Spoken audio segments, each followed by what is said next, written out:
Nous sommes ravis de présenter le nouveau président du Collège de médecins de famille du Canada pour 2017-2018, Dr Guillaume Charbonneau. Dr Charbonneau, bonjour. Bonjour. Donc, vous avez exercé des rôles de leader depuis la faculté de médecine, en fait. Qu'est-ce qui vous a poussé vers l'équipe de direction du collège et éventuellement vers le rôle de président? Je suis fier d'être médecin de famille, puis j'ai toujours voulu contribuer au développement de notre spécialité et aussi à contribuer à ce que la médecine de famille soit reconnue à sa juste valeur.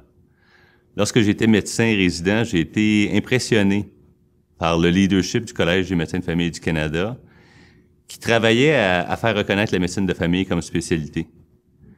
C'est la raison pour laquelle j'ai accepté de faire partie de l'équipe du Collège québécois des médecins de famille et que par la suite, je suis devenu le président de l'organisation.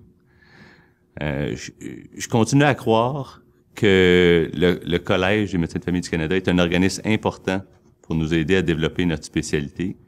Et c'est la raison pour laquelle j'ai accepté de faire partie de l'exécutif, puis maintenant de servir comme président. Okay. Donc, comme vous savez, le Collège travaille activement sur une initiative plutôt importante qui vise à améliorer les soins dans les milieux ruraux au Canada. Donc, quelle influence votre pratique, votre travail dans la petite collectivité de Maniwaki au Québec vous a aidé plus ou moins à former votre impression des soins de santé au Canada? Oui, je travaille dans une communauté rurale qui côtoie 2 réserves autochtones.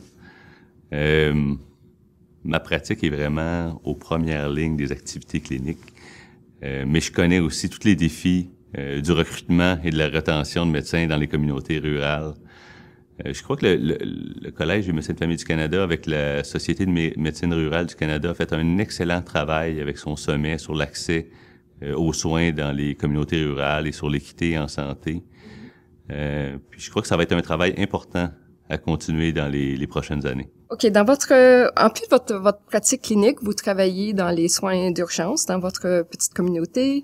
Vous offrez des soins hospitaliers. Vous travaillez aux soins intensifs. Donc, selon vous, quels sont les défis puis les opportunités qu'on a à encourager les médecins de famille à offrir des soins complets et globaux et qui répondent aux besoins de leur communauté?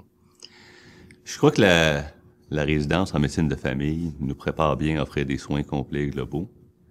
Je crois aussi que les certificats de compétences avancées reconnaissent les habiletés avancées que certains médecins sont allés chercher pour mieux répondre aux besoins de leur communauté. Par contre, malheureusement, je crois que les modèles de rémunération et l'organisation du travail ne favorisent pas toujours le travail des médecins de famille qui veulent donner des soins complets et globaux. Donc, je crois que ça va être très important de s'assurer que les gouvernements comprennent bien la valeur des soins complets et globaux et que l'organisation du travail et les modèles de rémunération soient faits en sorte de favoriser ce type de travail. Mm-hmm. OK. Donc, dernière question. Dans quels aspects du mandat de président du collège vous emballent le plus? J'ai très hâte de rencontrer les médecins de famille de l'ensemble du pays et de pouvoir discuter avec eux des défis de notre profession. J'ai hâte d'entendre parler des différentes initiatives qui ont lieu sur le terrain pour nous permettre d'améliorer l'accès et la qualité des soins.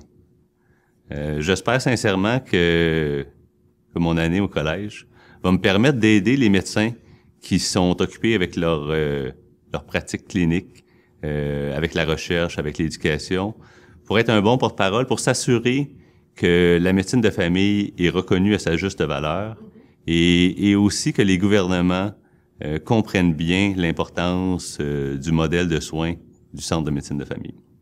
OK. Donc, merci beaucoup, Dr Charbonneau. Et puis, ce sera un plaisir de travailler avec vous pendant la prochaine année. Puis, on vous souhaite beaucoup de succès pour 2017-2018. Merci beaucoup.